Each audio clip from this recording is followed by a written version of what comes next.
আকাশবাণী আগরতলা স্থানীয় সংবাদ পড়ছি চন্দন লেখাপাল। এখনকার বিশেষ বিশেষ খবর হলো, আজ আন্তর্জাতিক নারী দিবস।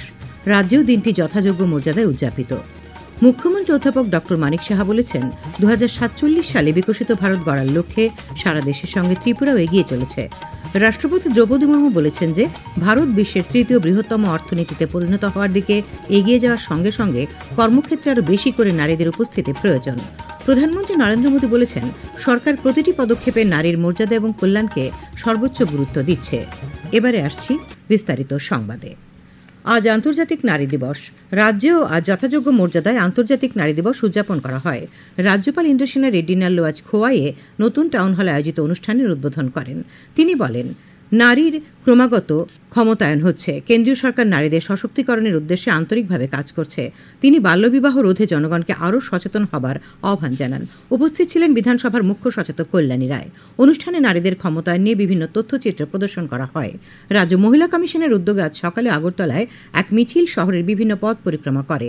এতে অংশ নেন ক্রীড়া বিষয়ক মন্ত্রী টিঙ্কু রায়, মহিলা কমিশনের চেয়ারপারসন ঝর্ণা দেব বর্মা, পুর নিগমের ডেপুটি মেয়র মনিকা দাস দত্ত। রবীন্দ্র শতবার্ষিকী ভবন প্রাঙ্গণে মিছিল শুরু হওয়ার আগে উপস্থিত সবাইকে শপথ বাক্য পাঠ করানো হয়। সিপাহীজলা জেলাভিত্তিক অনুষ্ঠান হয় বিশ্রামগঞ্জের শচীন দেববর্মন স্মৃতি কলাক্ষেত্রে। উদ্বোধন করেন সিপাহীজলা জেলা পরিষদের সভাধিনেত্রী সুপ্রিয়া দাস দত্ত।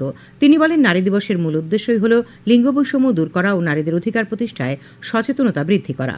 গোমতী জেলার 8টি ব্লক এলাকায় নানা কর্মসূচির মধ্য দিয়ে দিনটি পালন করা হয়। জেলার মূল অনুষ্ঠান হয় উদয়পুর শিশু উদ্যান প্রাঙ্গণে। অনুষ্ঠানের উদ্বোধন করেন পুর পরিষদের চেয়ারম্যান শীতল চন্দ্র মজুমদার। সেখানে বিশেষ আলোচনা সভা অনুষ্ঠিত হয়। অনুষ্ঠানে পুর পরিষদের সাফাই কর্মীদের সুরক্ষা সামগ্রী এবং পুর পরিষদ এলাকার স্বসহায়ক দলের কর্মীদের পুরস্কৃত করা হয়। বিলনের ঈশ্বরচন্দ্র বিদ্যাসাগর কলেজে নারীর ক্ষমতায়ন ও সমতায়নে ত্বরান্বিত পদক্ষেপ শীর্ষক আলোচনা চক্রে বক্তব্য রাখেন কলেজের অধ্যক্ষ ড মনোরঞ্জন দাস, জাতীয় সেবা প্রকল্পের পক্ষে অধ্যাপক নিতাই চৌধুরী, অধ্যাপিকা ড মৌজুরি ভৌমিক সহ অন্যান্যরা। এদিকে আগরতলায় রাজ্য বিদ্যুৎ নিগমের কর্পোরেট কার্যালয়েও আন্তর্জাতিক নারী দিবস উপলক্ষে এক অনুষ্ঠানে বক্তব্য রাখেন নিগমের ম্যানেজিং ডিরেক্টর বিশ্বজিৎ বসু, অর্থ অধিকর্তা সর্বজিৎ সিং ডোগরা। মুখ্যমন্ত্রী অধ্যাপক ড মানিক সাহা বলেছেন, 2047 সালের মধ্যে বিকশিত ভারত গড়ার লক্ষ্যে সারা দেশের সঙ্গে ত্রিপুরাও এগিয়ে চলেছে। সেজন্য মানুষের জীবনযাত্রার মান উন্নয়ন, শিক্ষা, স্বাস্থ্য, আইন শৃঙ্খলা সব দিকেই উন্নয়নকে অগ্রাধিকার দিয়ে কাজ করছে রাজ্য সরকার। আজ আগরতলা রবীন্দ্র শতবার্ষিকী ভবনে বিজেপি নেতৃত্বাধীন রাজ্য সরকারের 2 বছর পূর্তি অনুষ্ঠানে তিনি কথা বলেন। মুখ্যমন্ত্রী বলেন, ত্রিপুরায় অর্থনৈতিক দিক দিয়ে যে উন্নয়ন হচ্ছে তার উদাহরণ হচ্ছে জিডিপি বৃদ্ধি। আমাদের মাননীয় প্রধানমন্ত্রীজির যে আমাদের মার্গদর্শন দিয়েছেন সেইভাবে কিন্তু আমরা উন্নয়ন করে চলছি। এখানে ত্রিপুরা দ্রুত উন্নয়নের দিকে যাচ্ছে এবং সেই কারণে সাস্টেনেবল ডেভেলপমেন্ট গোল, যেটা এসডিজি বলা হয়, ত্রিপুরা টপ পারফর্মার রাজ্য ছিল, সেখান থেকে এখন ফ্রন্ট রানার স্টেট হিসাবে এগিয়ে যাচ্ছে বন্ধুগণ। মুখ্যমন্ত্রী আরও বলেন, 2017-2018 অর্থ বছরে রাজ্যে মানুষের মাথাপিছু আয় ছিল বার্ষিক 1,444 টাকা। বর্তমানে মাথাপিছু আয় বেড়ে দাঁড়িয়েছে 1,77,423 টাকায়। তিনি বলেন, রাজ্য সরকার চাইছে রাজ্যের সবকটি গ্রাম শহরের উন্নয়ন। সে উদ্দেশ্যে রাজ্য সরকার গত 7 বছরে প্রায় 22টি রাজ্য প্রকল্প চালু করেছে। গত 7 বছরে রাজ্যে পরিকাঠামো উন্নয়ন, আবাসন, স্বাস্থ্য সুরক্ষা, শিক্ষা ও অর্থনৈতিক অগ্রগতির বিষয়ে মুখ্যমন্ত্রী বিস্তারিত আলোকপাত করেন। উপস্থিত ছিলেন সাংসদ রাজীব ভট্টাচার্য ও দেবী দেববর্মন। রাজ্য মন্ত্রিসভার সদস্যগণ এবং রাজ্য প্রশাসন ও আরক্ষা দপ্তরের উচ্চপদস্থ আধিকারিকরা অনুষ্ঠানে উপস্থিত ছিলেন। বিরোধী দলনেতা জিতেন্দ্র চৌধুরী আজ আগরতলায় বিধানসভা ভবনে এক সাংবাদিক সম্মেলনে অভিযোগ করেন, বিজেপি নেতৃত্বাধীন রাজ্য সরকার বহু ক্ষেত্রে প্রতিশ্রুতি রক্ষা করেনি। তিনি বলেন, বিজেপি নেতৃত্বাধীন সরকারের 7 বছর পূর্ণ হয়েছে। প্রথম বছরে 50,000 চাকুরি প্রদানের প্রতিশ্রুতি ছিল, তা পূরণ করা হয়নি। MGNREGA ও 2FA বছরে 200 দিন কাজ ও দৈনিক 340 টাকা মজুরি প্রদানের প্রতিশ্রুতি দেওয়া হয়েছিল, সরকার তাও পূরণ করেনি বলে শ্রী চৌধুরী অভিযোগ করেন। তিনি আরও অভিযোগ করেন, রাজ্য সরকার সরকারি কর্মচারীদের জন্য 7ম কেন্দ্রীয় বেতন কমিশনের সুপারিশ যথাযথভাবে কার্যকর করেনি। বকেয়া ডিএর পরিমাণ বেড়ে দাঁড়িয়েছে 23%। অনিয়মিত কর্মচারীদের নিয়মিতকরণের প্রতিশ্রুতিও রাজ্য সরকার কার্যকর করছে না বলে অভিযোগ করেন তিনি। সাংবাদিক সম্মেলনে বিরোধী দলনেতা ত্রিপুরা মেডিকেল কলেজে, ত্রিপুরা কেন্দ্রীয় বিশ্ববিদ্যালয়, TFDPC, সিপাহীজলা জেলার পুলিশ সুপারের কার্যালয়ে দুর্নীতির ঘটনা তুলে ধরেন। দুর্নীতির বিরুদ্ধে রাজ্য সরকার যথাযথ ব্যবস্থা নিচ্ছে না বলে অভিযোগ করেন তিনি। সাংবাদিক সম্মেলনে বিধায়ক নয়ন সরকার এবং সুদীপ সরকার উপস্থিত ছিলেন। ত্রিপুরা হাইকোর্ট সহ রাজ্যের সবকটি আদালতে 21টি বেঞ্চে আজ জাতীয় লোক আদালত বসে। রাজ্য আইনসেবা কর্তৃপক্ষের সদস্য সচিব ঝুমা দত্ত চৌধুরী জানান, লোক আদালতে 21,247টি মামলা নিষ্পত্তির জন্য তোলা হয়। সংসদের বাজেট অধিবেশনের দ্বিতীয় পর্ব আগামী সোমবার থেকে শুরু হবে। 4 এপ্রিল পর্যন্ত এই অধিবেশন চলবে। অধিবেশন চলাকালীন 2025-2026 অর্থবছরের জন্য অনুদানের দাবি এবং সংশ্লিষ্ট বরাদ্দ বিলের উপর আলোচনা ও ভোটাভুটি হবে। এছাড়াও ব্যাংকিং আইন সংশোধন বিল, উপকূলীয় জাহাজ চলাচল বিল 2024, ত্রিভুবন সহকারী বিশ্ববিদ্যালয় বিল, অভিবাসনে বিদেশি বিল 2025 এবং রেলওয়ে সংশোধনী বিল সহ বেশ কয়েকটি বিল আলোচনার জন্য উত্থাপন করা হবে। উল্লেখ্য, সংসদের বাজেট অধিবেশনের প্রথম পর্ব গত 31 জানুয়ারি থেকে 13 ফেব্রুয়ারি পর্যন্ত অনুষ্ঠিত হয়েছিল। খবর প্রচারিত হচ্ছে আকাশবাণীর আগরতলা কেন্দ্র থেকে। আকাশবাণীর সংবাদের আপডেট পেতে লগ ইন করুন www.newsonair.com এবং নিউজ অন এআইআর অ্যাপ এবং টুইটার ও ফেসবুক প্ল্যাটফর্মে এআইআর নিউজ অ্যালার্টসে। ইউটিউবে লক্ষ্য রাখুন নিউজ অন এআইআর অফিসিয়ালে। তাছাড়াও আকাশবাণী আগরতলার সংবাদ আপডেট পেতে দেখুন টুইটার বা এক্স হ্যান্ডেলে আকাশবাণী নিউজ আগরতলা, ফেসবুকে এআইআর নিউজ আগরতলা এবং ইউটিউবে আকাশবাণী নিউজ আগরতলা।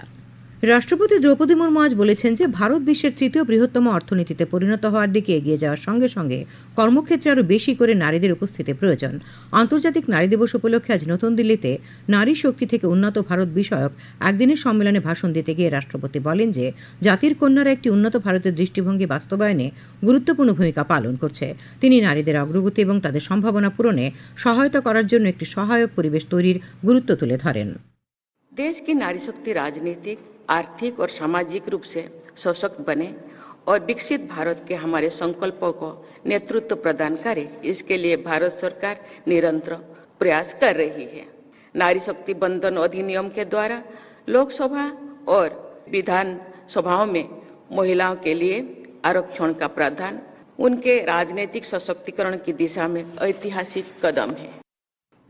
রাষ্ট্রপতি নারীদের স্বনির্ভর গোষ্ঠীর সঙ্গে সংযুক্তকরণ, অর্থনৈতিক স্বনির্ভরতার জন্য লাখপতি দিদি কর্মসূচি এবং নমোড্রোন দিদি যোজনার মতো উদ্যোগগুলির কথা তুলে ধরেন। তিনি আরও উল্লেখ করেন যে আন্তর্জাতিক নারী দিবস হল নারীদের অমূল্য অবদানকে সম্মান জানানোর এবং লিঙ্গ সমতা অর্জনের প্রতিশ্রুতি পুনর্ব্যক্ত করার একটি সময়। কেন্দ্রীয় আইন ও বিচারমন্ত্রী অর্জুন রাম মেঘওয়াল এবং মহিলা ও শিশু উন্নয়ন মন্ত্রী অন্নপূর্ণা দেবী সমাবেশে বক্তব্য রাখেন। প্রধানমন্ত্রী নরেন্দ্র মোদী আজ বলেছেন যে তাঁর সরকার নারীর ক্ষমতায়নের জন্য নিবেদিত প্রাণ। আজ আন্তর্জাতিক নারী দিবস উপলক্ষে গুজরাটের নভসারিতে লাখপতি দিদি সম্মেলনে ভাষণ দিতে গিয়ে শ্রী মোদী বলেন, ভারত নারী নেতৃত্বাধীন উন্নয়নের দিকে এগিয়ে চলেছে। সরকার প্রতিটি পদক্ষেপে নারীর মর্যাদা এবং কল্যাণকে সর্বোচ্চ গুরুত্ব দিচ্ছে। नारी का सम्मान यही समाज और देश के विकास की पहली सीढ़ी होती है। इसलिए विकसित भारत बनाने के लिए, भारत के तेज विकास के लिए आज भारत विमेन लेड डेवलपमेंट की राह पर चल पड़ा है। প্রধানমন্ত্রী বলেন যে নারীদের মৌলিক স্বাস্থ্যবিধি এবং গোপনীয়তার সুযোগ নিশ্চিত করার জন্য সরকার সারা দেশে হাজার হাজার শৌচাগার তৈরি করেছে। তিনি আরও উল্লেখ করেন যে সাম্প্রতিক বছরগুলিতে বিভিন্ন ক্ষেত্রে মহিলাদের অংশগ্রহণ উল্লেখযোগ্যভাবে বৃদ্ধি পেয়েছে। তিনি গুজরাটের সমবায় মডেল, বিশেষ করে শ্বেত বিপ্লব এবং নারীর নেতৃত্বাধীন জল কমিটিগুলির প্রশংসা করেন। आज का दिन महिलाओं को समर्पित है। हम सबके लिए महिलाओं से प्रेरणा प्राप्त करने का दिवस है, महिलाओं से कुछ सीखने का दिवस है। অনুষ্ঠানে প্রধানমন্ত্রী 25,000-এরও বেশি স্বনির্ভর গোষ্ঠীর 2.5 লক্ষেরও বেশি মহিলাকে 450 কোটি টাকা আর্থিক সহায়তা প্রদান করেন। তিনি 5 জনকে লাখপতি দিদির সার্টিফিকেট দিয়ে সম্মানিত করেন।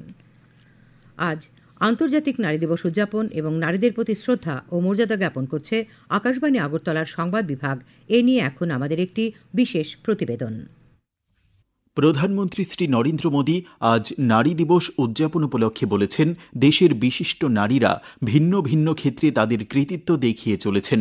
তাদের সকলের অন্তর্নিহিত সার কথা হল ভারতের নারী শক্তির ক্ষমতা। প্রধানমন্ত্রী শ্রী মোদীর নেতৃত্বে কেন্দ্রীয় সরকার নারী নেতৃত্বাধীন উন্নয়নের নীতি ও কার্যক্রম গ্রহণ করেছে। আমাদের রাজ্যেও বহু নারী বহু কষ্ট ও লড়াই করে আজ সমাজের কাছে বন্যী শেখা। ত্রিপুরা সরকারি সঙ্গীত মহাবিদ্যালয়ের অধ্যক্ষা শ্রীমতী মনিকা দাস, যিনি 1994 সালে মা বাবার মৃত্যুর পর 500 টাকার বেতনের চাকরি করে ছোট 3 বোনকে উচ্চশিক্ষায় শিক্ষিত করেছেন এবং নিজেও রবীন্দ্রসঙ্গীতে স্নাতকোত্তর ডিগ্রি অর্জন করেন। স্কুল শিক্ষিকা থেকে কলেজের অধ্যাপিকা হয়ে বর্তমানে সরকারি সঙ্গীত মহাবিদ্যালয়ের অধ্যক্ষার দায়িত্ব পালন করছেন। আন্তর্জাতিক নারী দিবসে তার কথা উদ্বুদ্ধ করে। নারী দিবসে আমি বলবো, পরিবার, সমাজ, দেশ ও জাতি গঠনে নারী পুরুষের উভয়ের অবদান সমান সমান হওয়া উচিত। নারীরা যেন অবহেলিত না হয়, সেটি যেমন পুরুষের দেখার দায়িত্ব, ঠিক তেমনি পুরুষও যেন নিগ্রহের শিকার না হন, সেটিও নারীর দেখার দায়িত্ব। তাই আমি বলবো, উভয়ের ক্ষেত্রেই দায়মুক্ত হোক আমাদের সমাজ। এটাই হোক আমাদের অঙ্গীকার।